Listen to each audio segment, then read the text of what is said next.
Esta es la segunda parte del video.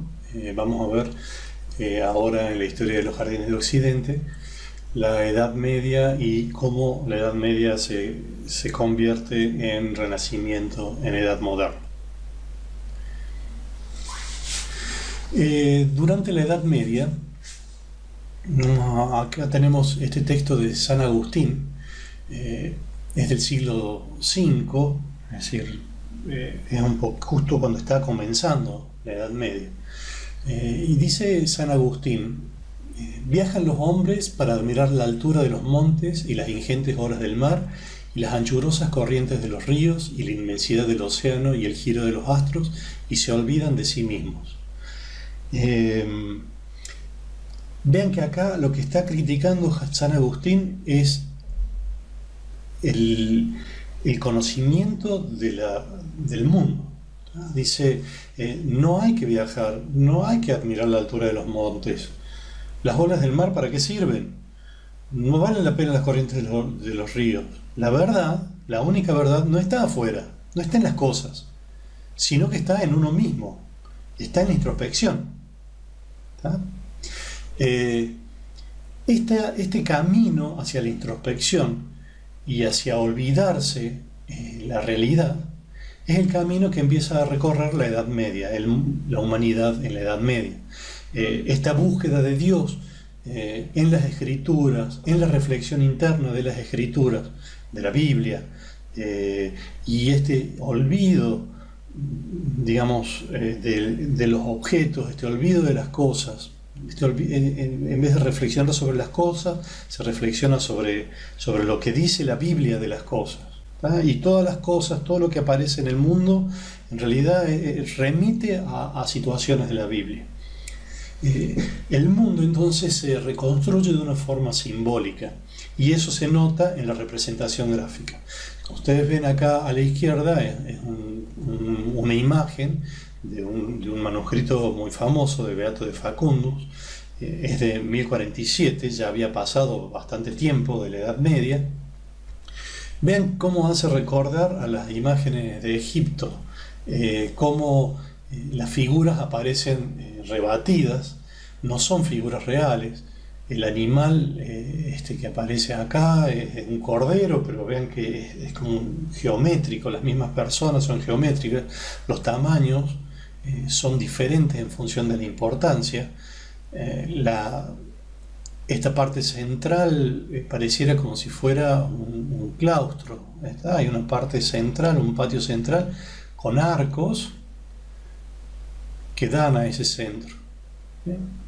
Es todo simbólico, no se representa la realidad, se representa el simbolismo.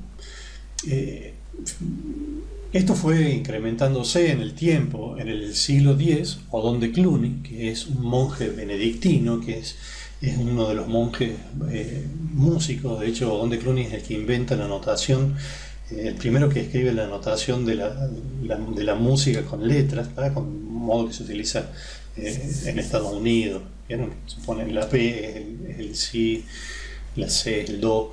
Bien. Dice Odón de Cluny en el siglo X, ¿no? En el año 900. Dice, la belleza del cuerpo reside solo en la piel, pues si los hombres pudieran ver lo que hay bajo la piel, como se dice que los linces de Beocia penetran el interior, sentirían náuseas al mirar a las mujeres. Fíjense que habla de los linces de Beocia que penetran el interior, es decir, se está hablando como de una mitología. Toda su belleza no contiene más que flema, sangre, humores y hiel. Si un hombre considerase lo que se oculta debajo de la nariz, de la garganta y del vientre, no encontraría más que inmundicia, y si no pudiésemos ni siquiera con la punta de los dedos tocar defecciones e inmundicias semejantes, es posible que deseemos abrazar todo el saco de corrupción que las contiene. Bien, acá está hablando de un cuerpo, ¿no? y como de una repulsión por el cuerpo. Hay como todo lo que sea corporal, todo lo que tenga que ver con las cosas, es como repulsivo. Lo único que vale es la reflexión interior. Odón de Cluny también es uno de los que organiza la vida dentro de los monasterios. Cuando ocurre la caída del Imperio Romano, todos los conocimientos de los griegos y de los romanos, todos los escritos, quedan en realidad, toda esa sabiduría queda guardada dentro de los monasterios. Y es en los monasterios en donde se estudia, pero se lo estudia de un modo de reflexión y en donde se copian y se copian uno tras otro estos manuscritos. Este es un plano de un monasterio que está dibujado sobre un cuero, el monasterio benedictino de San Galo. Hubo una reunión de monjes en donde hablaron y decidieron cómo debía organizarse el interior de un monasterio, cómo debía estar organizado, bien organizado un monasterio. Esto es del año 829. Y después, en función de este plano, es que se empiezan a construir monasterios, el resto de los monasterios de Europa. Esta parte principal, más grande, es la iglesia. Rodeando la iglesia están todas las funciones que tienen que ver con la vida de estos monjes. Los caminos de los romanos ya no funcionaban, eran caminos peligrosos que iban en medio de bosques, solamente se podían trasladar de un lugar a otro armados, digamos, con guardias. Los países no estaban organizados por países, sino que estaban organizados en feudos, que eran como pequeñas posesiones de señores que protegían a los que vivían en estos lugares. Y los monasterios, a su vez, estaban ubicados en lugares prácticamente inaccesibles, que les permitían protegerse también. ¿Bien? Entonces tenían que asegurar la vida dentro de las paredes, dentro de los muros.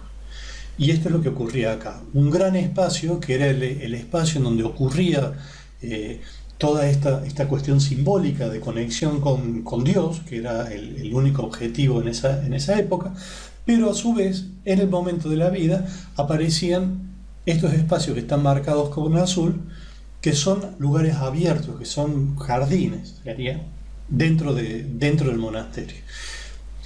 Vemos primero el claustro. Ven que el claustro está pegado al lado de la iglesia. Miren cómo está representado, de la misma forma que habíamos visto los dibujos anteriores. Lo que se ve acá son los arcos que rodean el claustro. Hay 4 arcos principales que cruzan con caminos el claustro, y vean que en el centro hay una fuente, y recuerden con esto la casa romana, ¿tá? Con estos caminos que cruzaban y con el agua en el medio. Tenemos el jardín de los novicios y el jardín de la enfermería con un esquema similar, todo caminos con arcos alrededor y una parte central con un patio abierto. El cementerio, que es otro lugar abierto en donde los árboles son estos dibujitos con firuletes que están dibujados también de costado.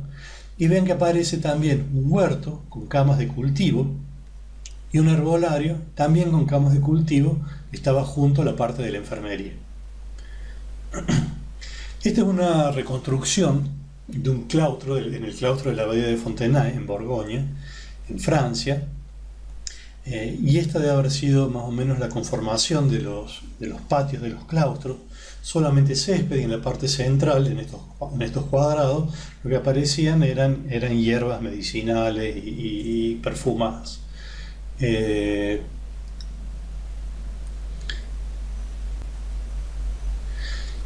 En el jardín de este patio romano había quedado el conocimiento del jardín y del manejo del agua había quedado para los árabes, para los musulmanes, que ellos lo siguieron desarrollando. Mientras que Occidente se centraba en un conocimiento interior, en una lectura cada vez más profunda de la Biblia, que lo llevaba como a grandes vuelos de imaginación, en el mundo musulmán se volcaban a la ciencia. Habían grandes matemáticos, grandes astrónomos, ¿no? Y un enorme desarrollo de los jardines y del uso del agua. Lo que vemos acá es el extremo del mundo musulmán que había cruzado hacia la zona de Europa y que ocupaba toda la mitad sur de España. Este es el patio de la acequia en el Generalife, en Granada, en España.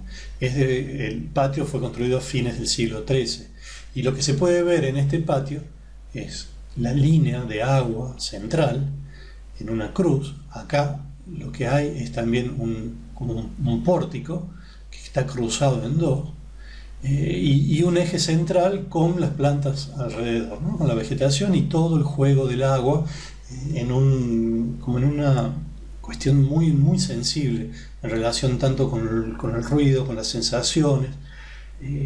Y se ve acá también, por eso puse esta imagen, todas las vistas que hay en este pasillo del costado.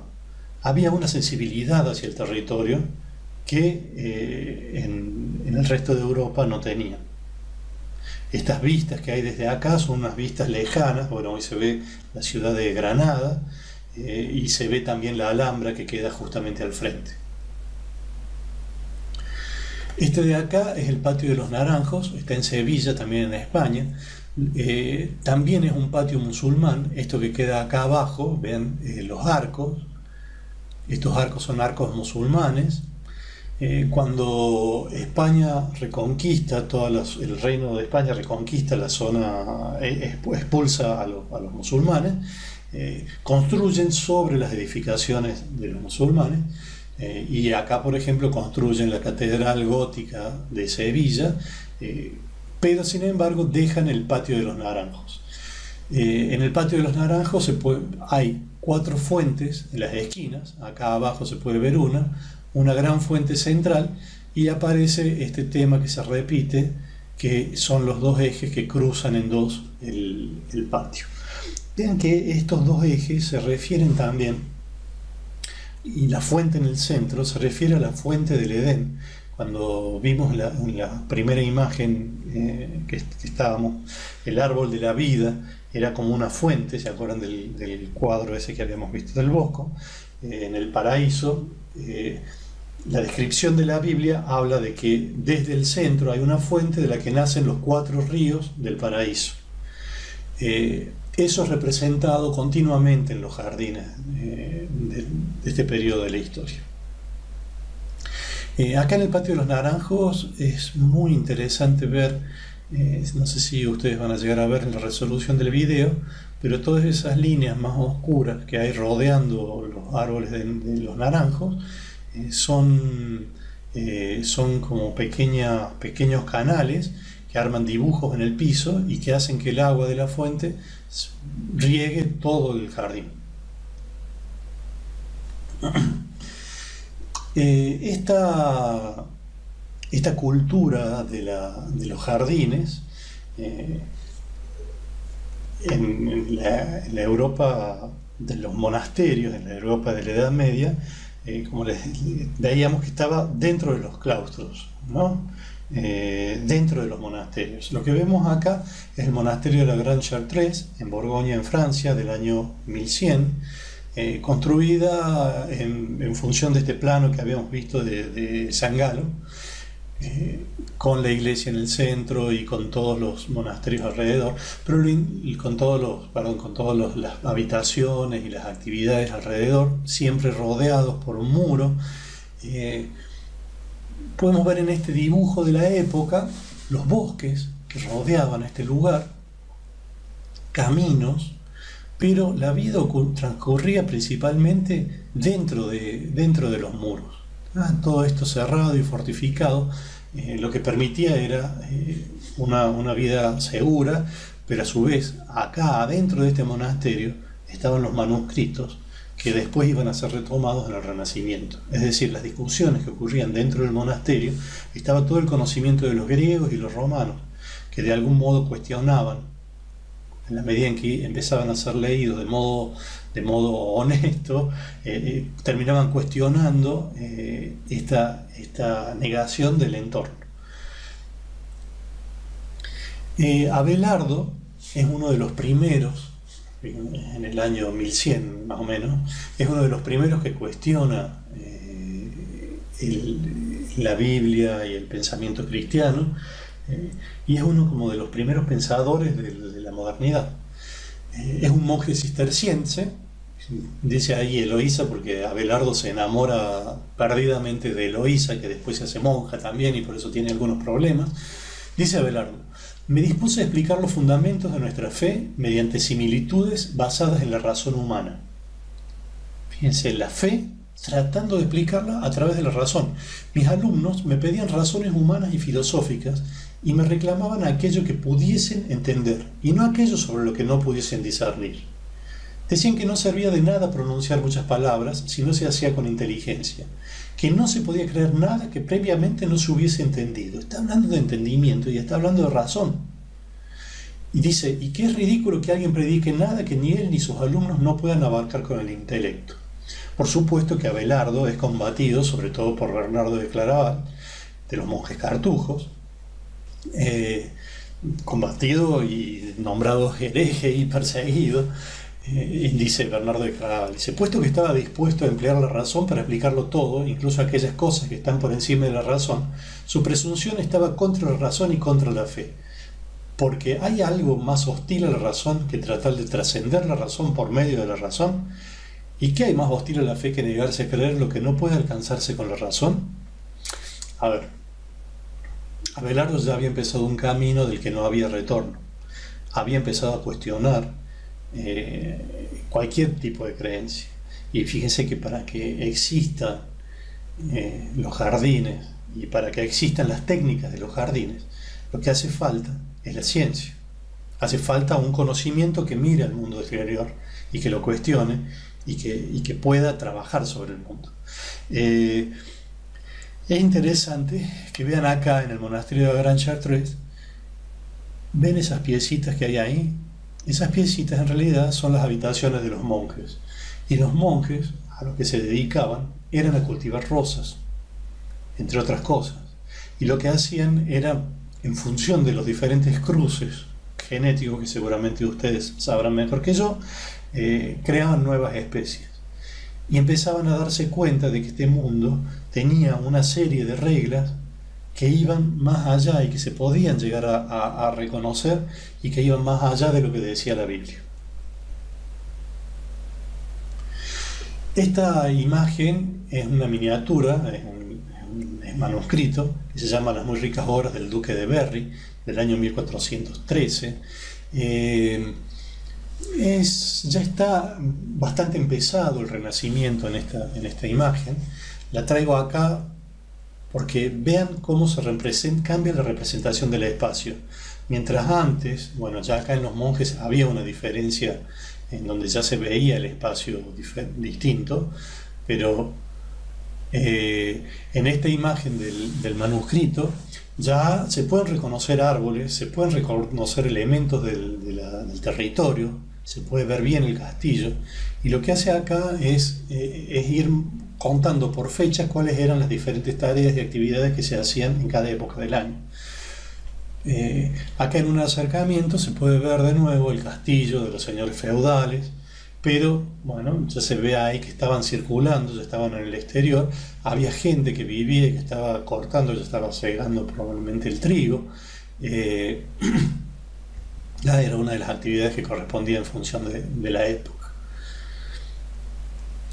Este cuadro es de 1400 también, se llama María en el huerto cerrado, Hortus Conclusus, con santos, o se llama también Jardín del Paraíso. Volvemos al tema del jardín y volvemos al tema del paraíso.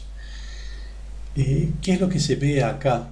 Bueno, entre otras cosas, aparte de la Virgen, un ángel y un dragón, hay otras cosas que son muy distintas en este cuadro a lo que se venía haciendo. Y si nos acercamos, lo que vemos acá es una pintura realista de elementos de la naturaleza, de flora y de fauna. Es decir, uno con este cuadro podía llegar a nombrar cada una de estas plantas. No estaban dibujando solamente cuestiones simbólicas, estaban dibujando la realidad. Y estaban ya acercándose a lo que era después el pensamiento científico.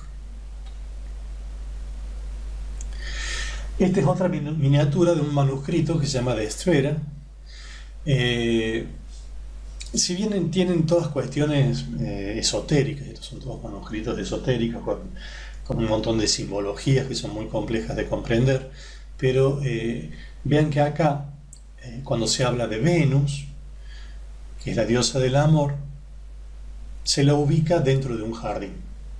Primero en esta imagen, dentro de sería como un parque con unos árboles, una plantación de árboles ubicada también dentro de un marco de plantación en donde están los enamorados.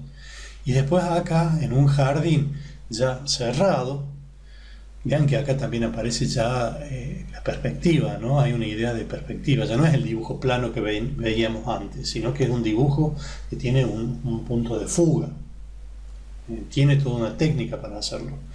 En este jardín lo que vemos de nuevo es la fuente central con el agua y parejas enamoradas y todo el tema del amor y del jardín con las mismas especies, estas diferentes plantas que se las puede ya empezar a reconocer. Pero esta idea de la fuente central dentro del jardín, dentro de la ciudad, empieza a ser una idea que si bien acá está dibujada, es una idea que después se construye en los jardines del Renacimiento. Esta es otra miniatura, este es del manuscrito Román de la Rose. De nuevo también la fuente central con los chorros de agua significan los ríos del paraíso, del Edén. Y si nos acercamos podemos ver de nuevo todas las flores ubicadas, los trelizos, ya toda una tecnología alrededor del jardín con un montón de elementos y la cuestión del amor y del disfrute. Estos espacios que antes eran de estudio y que no estaban pensando para el disfrute, sino prácticamente eran espacios productivos, los espacios de los monasterios, ahora recuperan una idea nueva, que es una idea estética, y que tiene que ver con el encontrar la belleza dentro de la naturaleza. Una búsqueda de la belleza y una búsqueda de un orden distinto que se pone en la naturaleza. Bien, con esto terminamos esta parte, este segundo video. Vamos a ir a un tercer video donde ya vamos a hablar del Renacimiento y de la Edad Moderna, cómo empieza la Edad Moderna.